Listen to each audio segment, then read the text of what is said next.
the floor where they drop like bombs. Faceless voices running all the cons. Digital whispers in the binary night. No light, no face, pure sound, no sight. Stories unfold in the dark unscrolled. Echoes of silence, secrets untold. Waves crash loud in this audio cave. No mic, no fame, just the sound we crave. Tune and turn up, let the silence break.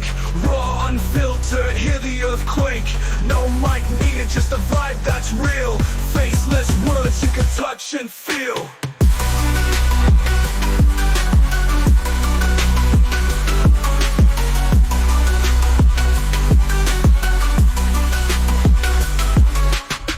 In shadows, voices untamed. No need for spotlight, no claim to fame. Just a beat of life in a stream of thought. Every word a punchline, no need to be taught. Just listen close, no visuals needed. Raw conversation, unprocessed, unseated. Feel the pulse in every sentence said. No distractions, just thoughts in your head. Whispers of the streets, rumbling through. Faceless yet vivid, a world in view. No mic, just souls, connecting in flow. Pure and raw, let the rhythm go.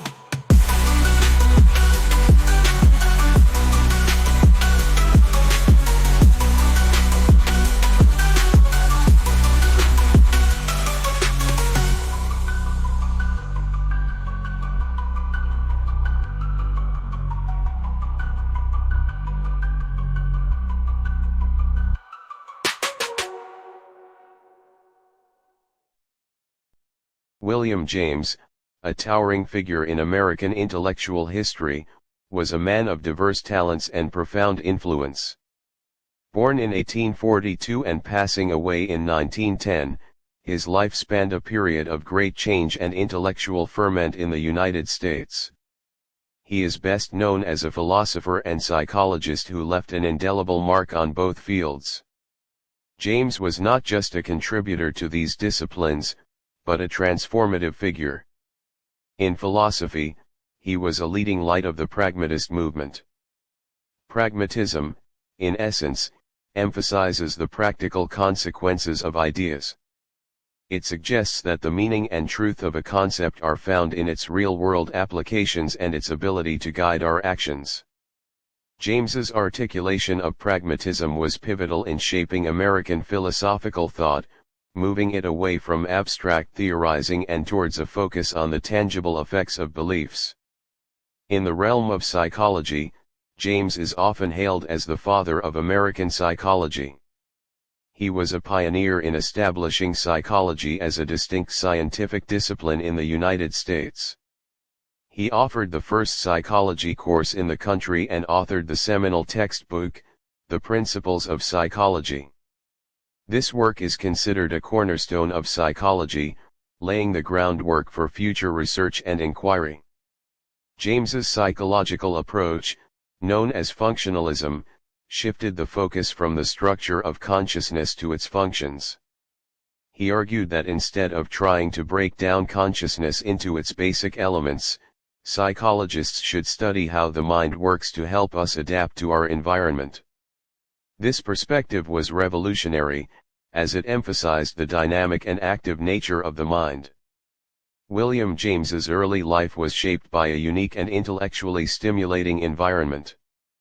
Born in New York City in 1842, he was the eldest of 5 children in a family that valued intellectual exploration and cosmopolitanism. His father, Henry James Sr., was a prominent and independently wealthy theologian and philosopher, deeply engaged with the intellectual currents of his time. This meant that William and his siblings, including the renowned novelist Henry James Jr., grew up surrounded by stimulating conversations, books, and a constant flow of ideas. The James children received an unconventional education for the time.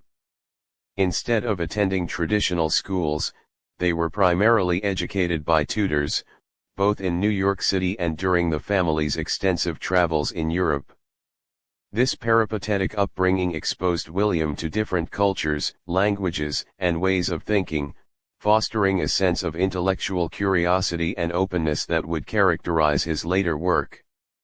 He became fluent in both German and French, further broadening his intellectual horizons. One of his earliest published pieces was Remarks on Spencer's definition of mind as correspondence, which appeared in the Journal of Speculative Philosophy in 1878. This was a critical engagement with the ideas of the influential philosopher Herbert Spencer, demonstrating James's early interest in the nature of mind and his willingness to challenge established thinker. The Sentiment of Rationality. This was actually published in two parts, with the first part appearing in 1879 and the second in 1882. In this work, James delves into the very nature of rationality and what it means for something to be considered rational. He challenges the idea that rationality is purely an intellectual exercise, detached from our emotions and practical needs. Instead, he argues that our sense of what is rational is deeply intertwined with our feelings, our desires, and our need to find meaning and purpose in the world. The Dilemma of Determinism 1884, this paper, originally a lecture delivered at Harvard Divinity School, tackles the age-old problem of free will versus determinism. James explores the philosophical implications of believing that our actions are either predetermined or a matter of chance. He introduces the terms hard determinism and soft determinism, now more commonly called compatibilism, to clarify the different positions in this debate. This work is significant for its clear articulation of the problem and its exploration of the emotional and moral stakes involved. What is an emotion? 1884. In this paper, James delves into the nature of emotions, proposing his famous James Lange theory.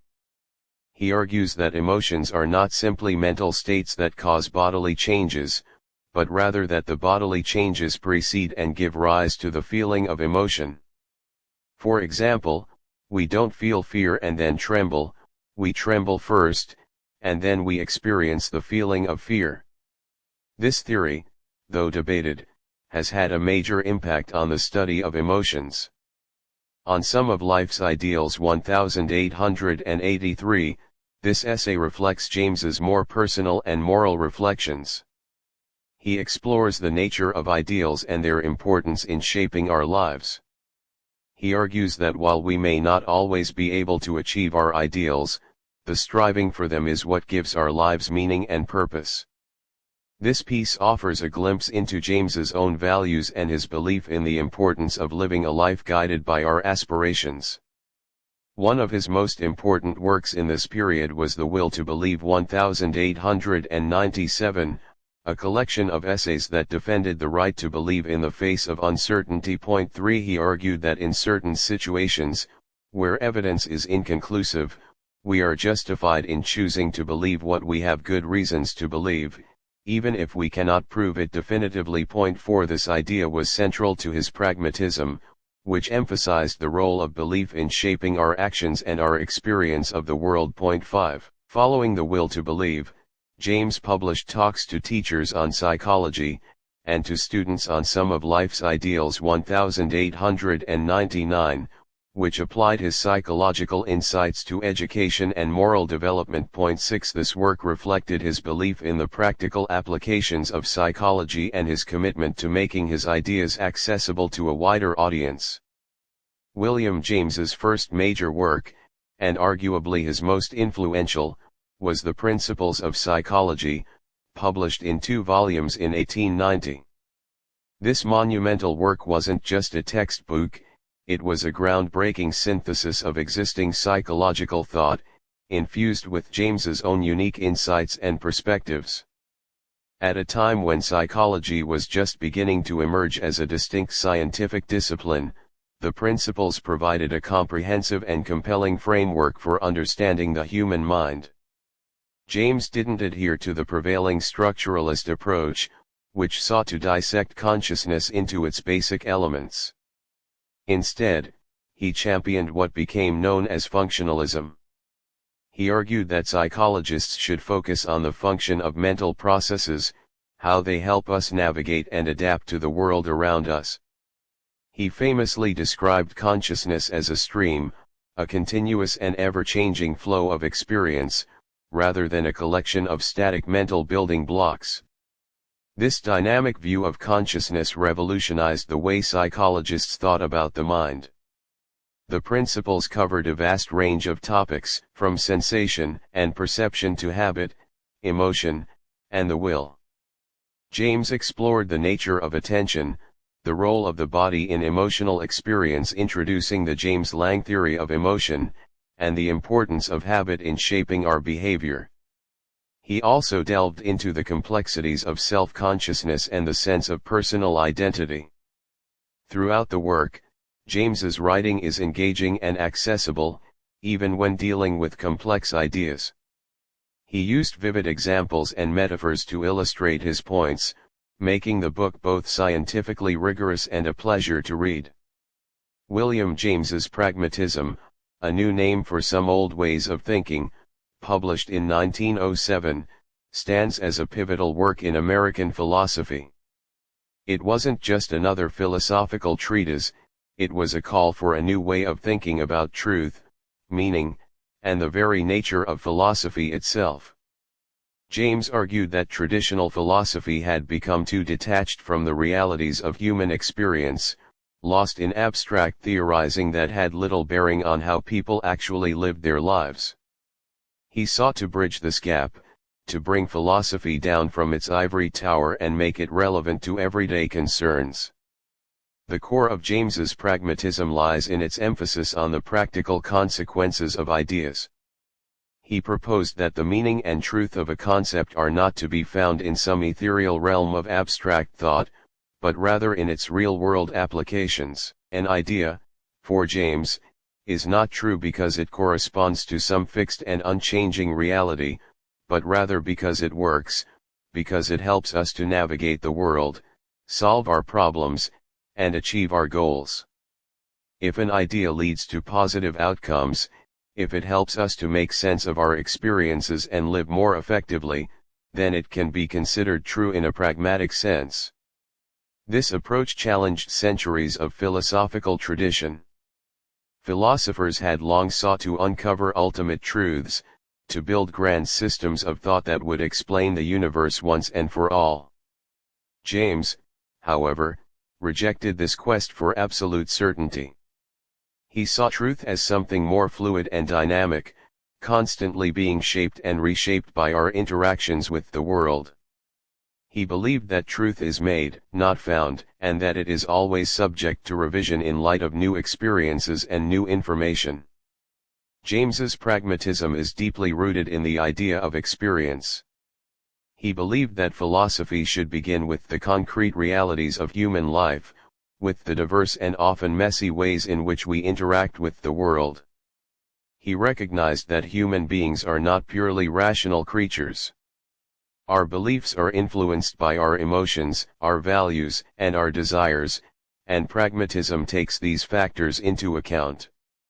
It acknowledges that what we find true is often connected to what we find meaningful and valuable. In this sense, pragmatism is not just a theory of knowledge, but also a theory of value. Two key works from this period, A Pluralistic Universe and The Meaning of Truth, both published in 1909, offer further insights into his evolving thought. A Pluralistic Universe delves into the very nature of reality, challenging the traditional notion of a single, unified, and all-encompassing universe. James argued instead for a pluralistic universe, a cosmos composed of many different realities, interacting and overlapping but never fully unified. This perspective reflected his belief in the richness and diversity of experience, and his conviction that no single perspective could capture the totality of existence. He saw the universe not as a monolithic entity, but as a collection of interconnected yet distinct parts, each with its own unique character and value. This pluralism extended to his understanding of consciousness and self, suggesting that individuals are not isolated entities but rather interconnected parts of a larger whole. The Meaning of Truth directly addresses the challenging question of what we mean by truth. James revisited and elaborated on his pragmatic theory of truth, arguing that truth is not a fixed and static entity, but rather something that is made and remade in our interactions with the world. He emphasized the role of experience in shaping our understanding of truth, suggesting that what we consider to be true is ultimately determined by its practical consequences, its ability to guide our actions and satisfy our needs. He further explored the relationship between truth and belief, arguing that our beliefs are not simply passive reflections of reality, but active forces that shape our experience of the world. He defended the idea that truth is not a singular, objective entity, but rather a complex and multifaceted concept that is relative to individual perspectives and experiences. However, his health continued to deteriorate. He suffered from angina pectoris, a condition that caused him significant chest pain and limited his physical activity.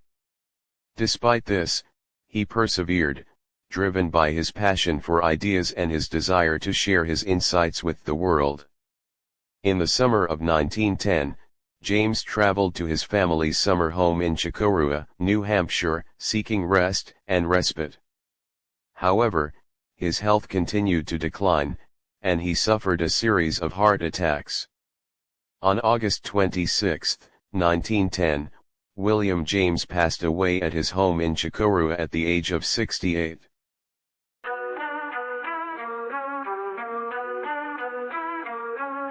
Mics on the floor where they drop like bombs. Faceless voices running all the cons. Digital whispers in a binary night. No light, no face, pure sound, no sight. Stories unfold in the dark unscrolled. Echoes of silence, secrets untold.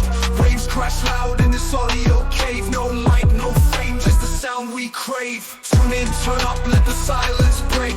Raw, unfiltered, hear the earthquake. No mic needed, just the vibe that's real. Faceless words you can touch and feel.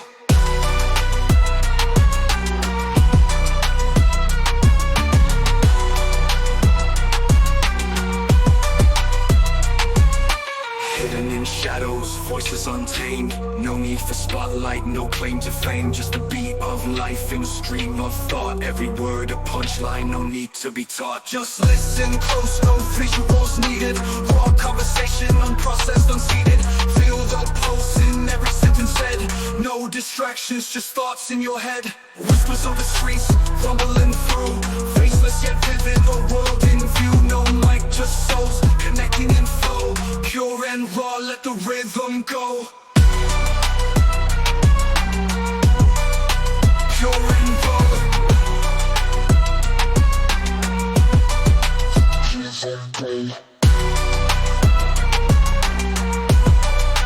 Pure and raw.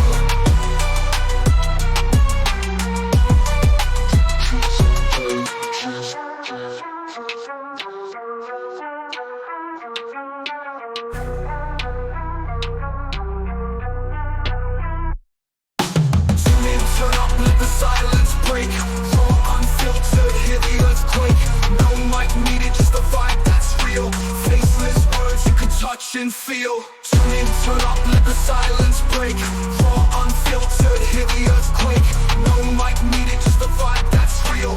Faceless words you can touch and feel. Pure and raw.